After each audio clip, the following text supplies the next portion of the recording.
तेजा जी का मंदिर है। यहाँ सांप खाए हुए इंसानों का इलाज किया जाता है और 5 फेरी लगाने के बाद 5 फेरी आपको यहाँ दिखाता है कि तेजा जी का मंदिर कैसा है कैसा नहीं है।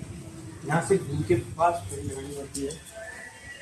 पूरा मंदिर दिखाएंगे अब आपको आज। ये क्या है यहाँ पे? ये यहाँ पर जब धूना कहते हैं, धूना धूना जो बोलते हैं वो उस टाइप में है यहाँ पे।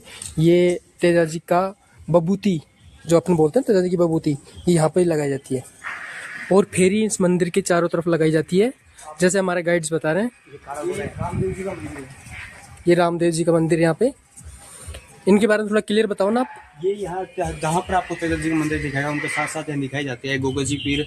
10 पीर बताते हैं हमने, 5 पीर है। हाँ हाँ, जैसे 5 पीरों में एक ये तेजा जी को अलग गिना जाता है। 5 पीरों में गोगा जी और रामदेव जी क्लियर आते हैं। गोगा जी, रामदेव जी, गोगा जी, रामदेव जी, मेहा जी, मांगले जी, हड़बू जी, और पाबू जी, ये 5 पीर है। और ये इनके चारों तरफ से ऐसे फेरी तेजा लगे। जी को भी पीरों में गिना जाता है, पर हमारे राजस्थान जी के अनुसार ये मारवाड़ के 5 पीरों में नहीं आते हैं। यहाँ से आइए आप। क्योंकि हमारे राजस्थान जी के अंदर गोगा जी को सांप का देवता भी माना जाता है और उनको ही पंच पीरों के अंदर गिना जाता है, तेजा जी को नहीं गिना जाता है। ये आपकी फेरी वाला स्थान। ये देखो गाय, जैसे तेजा जी की गाय होती है ना, जैसे यहाँ पे गाय भी है, गौशाला।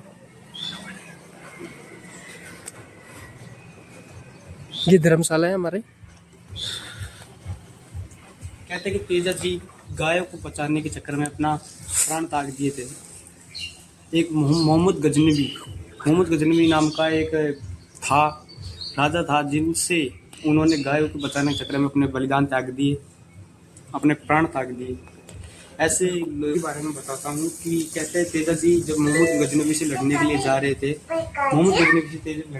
रहे थे, तो रास्ते में उन्हें एक सांप मिलता है और वो सांप को कहते हैं कि सांप आप मुझे अब मत खाओ, मैं मोहम्मद गजनवी से लड़के वापस आऊंगा तो आपको अपने प्राण दे दूंगा।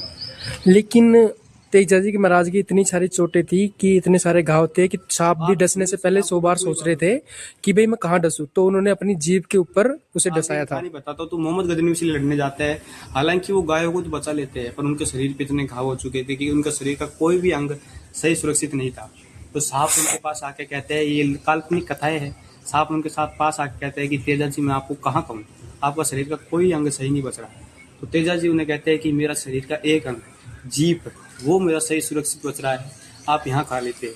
तो सांप उन्हें जीभ पर खाता है और जहाँ सांप के डसने से तेजा जी की मृत्यु हो जाती है, जहाँ से उनके बाद तेजा जी को सर्पों का देवता भी कहते हैं, क्योंकि उन्होंने सांप को अपनी इच्छा के अनुसार डसने दिया था और इस इच्छा की वजह से ही सांप ने के जो देवता होते हैं उनके द्वारा इनको वरदान प्राप्त है कि अगर आपके पास कोई भी आता है तो मैं कोई सा भी सांप हो डसा हुआ तो उनके माध्यम से आपके जो 5 फेरी लगा लेता है तो वो अपना आप सही हो जाता है। ये ही तेजा जी की एक असली कहानी है। राजस्थान में दो पीरों को सांपों का देवता कहते हैं, एक गोगा जी और एक तेजा जी महाराज। जहाँ एक पीर तेजा जी महाराज का मंदिर है। गोगा जी का जो सबसे मेन मंदिर है वो गोगा मेडी में है, गोगा मेडी हनुमानगढ़ में स्थित है।